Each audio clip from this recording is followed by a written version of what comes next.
Chapter 8. Mrs. Romanoff. It was one of those March mornings when the weather still hadn't made up its mind if it's the depth of winter or the beginning of spring. An icy wind was cutting across Manhattan. A few snowflakes were falling from the heavy gray clouds.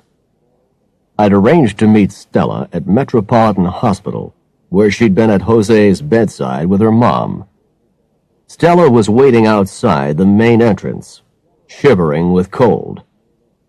"You'll catch your death of cold out here, Stella," I said. "I prefer it out here.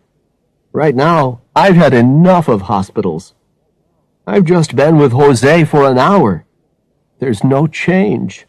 Still in a deep coma, just the same as before.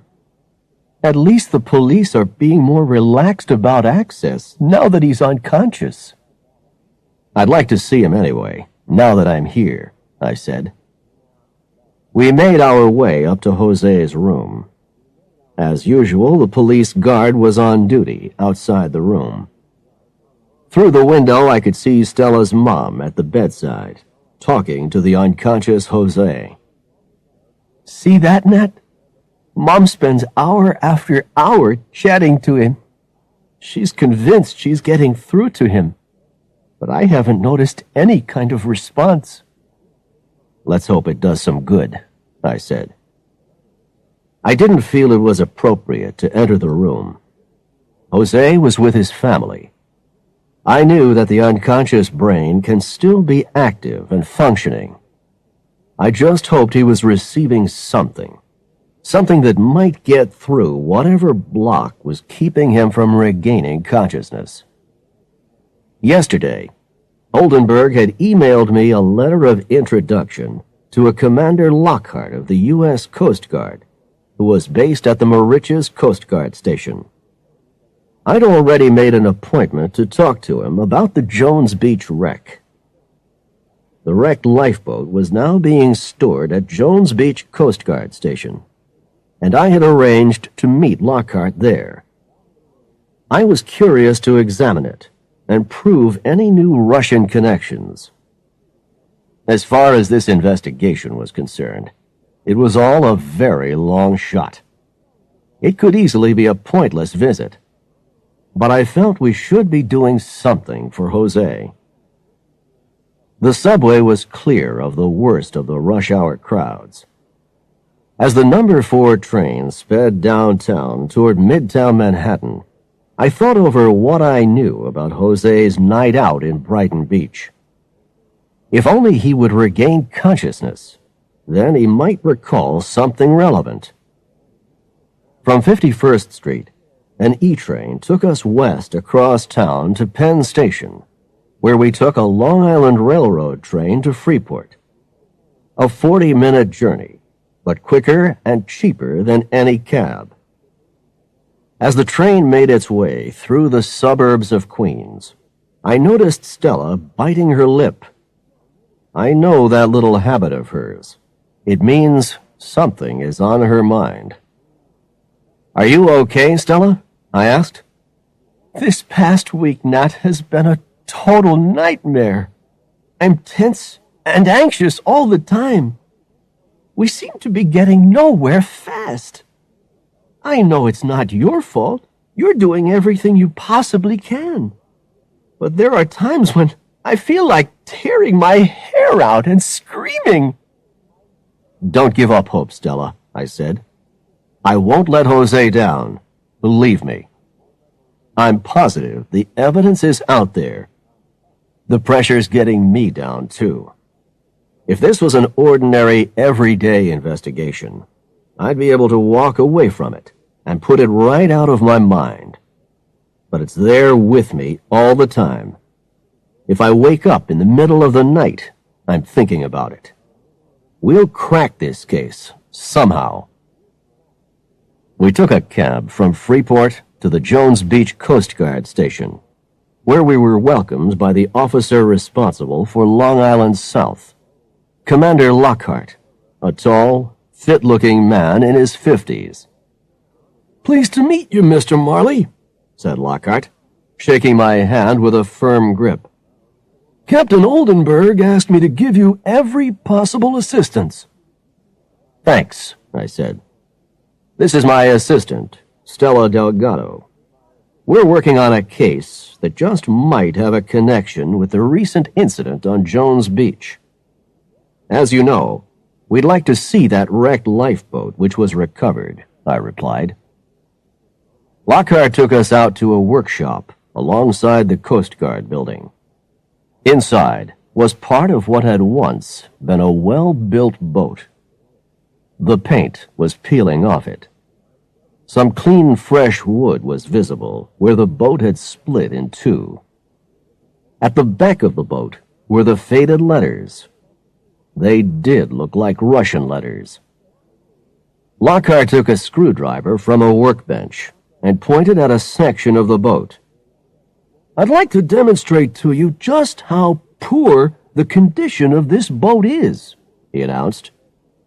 He drove the blade of the screwdriver into the wood. It went through with little effort. The wood was completely rotten. Stella gasped. "Those poor guys," she exclaimed. "They wouldn't have had a chance." "This boat was no more than a floating grave," Lockhart continued. "It's completely falling apart." "What about the 4 guys who were found on Jones Beach?" I asked. "I have the full autopsy details in my office. Shall we go there and I'll show you?" he suggested. Inside his office, Lockhart sorted through a pile of documents. "Here we are. Cause of death, exposure, and drowning. They must have floated for as long as they could, maybe holding on to what was left of the boat. But the chance of survival in those temperatures would have been very slight," he said. "Was there any form of identification on the bodies?" asked Stella. "All that was found were some Russian labels on their clothes and a Russian Orthodox cross. But otherwise, we've no identification. We're running a check with the Russian authorities, but these things take time." "Off the record, what do you think really happened to these guys?" I asked.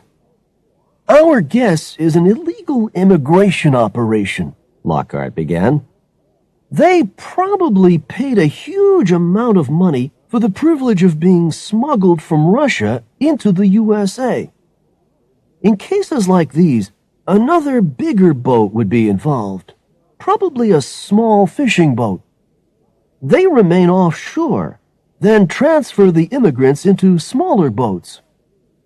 "Are you talking about occasional incidents or regular shipments of immigrants?" I asked. "We suspect regular traffic. We've got a number of reports of suspicious activity from routine Coast Guard patrols.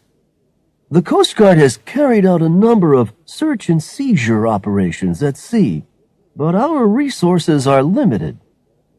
For every illegal immigrant we seize, there could be others slipping through the net. Of course, we question the ones we catch, but never learn anything really useful, like names of the people behind the operation." "Thanks," I said. "This has been very useful.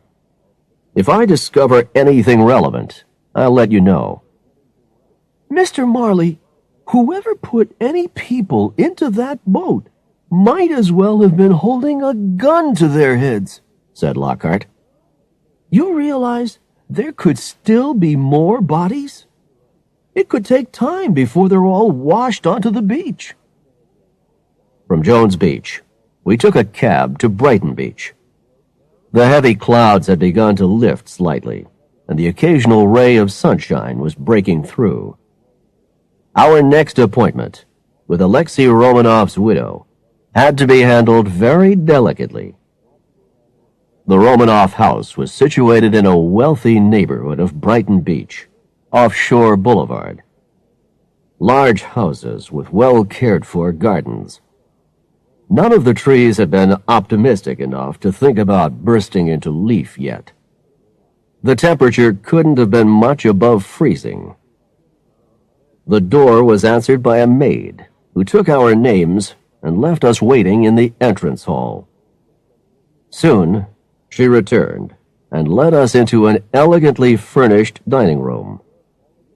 Mrs. Romanoff then entered, a tall, gray-haired woman, wearing a black dress with a simple gold pin fastened at her throat. In her face, you could see the grief that she must have been going through. "Miss Delgado and Mr. Marley, welcome. Do sit down," she said. "We realize that this is not an appropriate time to visit," began Stella. "We're aware of the good work your late husband did with newly arrived Russian immigrants, and we'd like to offer our deepest sympathies." "Thank you. You're most kind," she said. "Our visit concerns Russian immigrants who may have been attempting to enter the country illegally. You may have heard about the bodies found on Jones Beach?" asked Stella. Mrs. Romanoff nodded. "They were probably young Russian men," Stella continued.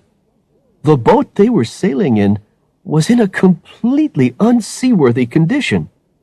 Whoever was behind this immigrant smuggling operation had surely sent these boys to their deaths." Mrs. Romanoff frowned. I could see we had her attention. "But this is dreadful. Can I be of any assistance?" asked Mrs. Romanoff. "Poor Alexei would have moved heaven and earth to bring the people responsible to justice." I judged it was the right time to make my move. "I realize that this is not a suitable time to ask this question, ma'am," I said. "We know your husband was active with the Immigrant Welfare Society. Could he possibly have made any enemies in the Russian community? You see, there could be some connection between your husband's death and these poor boys found on Jones Beach."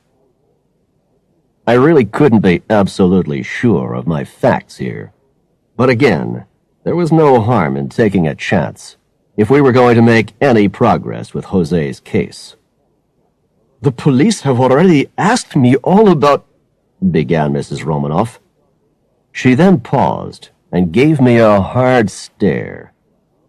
"I don't think you're being completely truthful with me, Mr. Marley.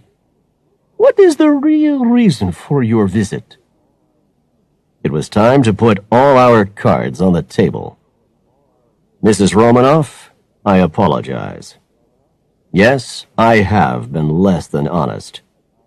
I am a private investigator representing my client, Jose de la Cruz, who, as you know, has been charged with the murder of your late husband. I do not believe that your husband was the victim of a simple street crime. I suspect your husband had discovered something that put his life in danger." Mrs. Romanoff's face grew pale. She sat silently and still as I continued. "We also have to admit that our interest in this case is personal. Our client, Jose de la Cruz, is Ms. Delgado's younger brother." Stella turned to face Mrs. Romanoff. "Believe me, Mrs. Romanoff, this is difficult for me too. As God is my witness, my brother is not a killer, just a gentle, harmless, ordinary guy who must have been in the wrong place at the wrong time," said Stella. I continued. "As far as the NYPD are concerned, they've found their killer. But I'm not convinced. I am asking for your help in finding your husband's real killer or killers. I can't be more honest than that."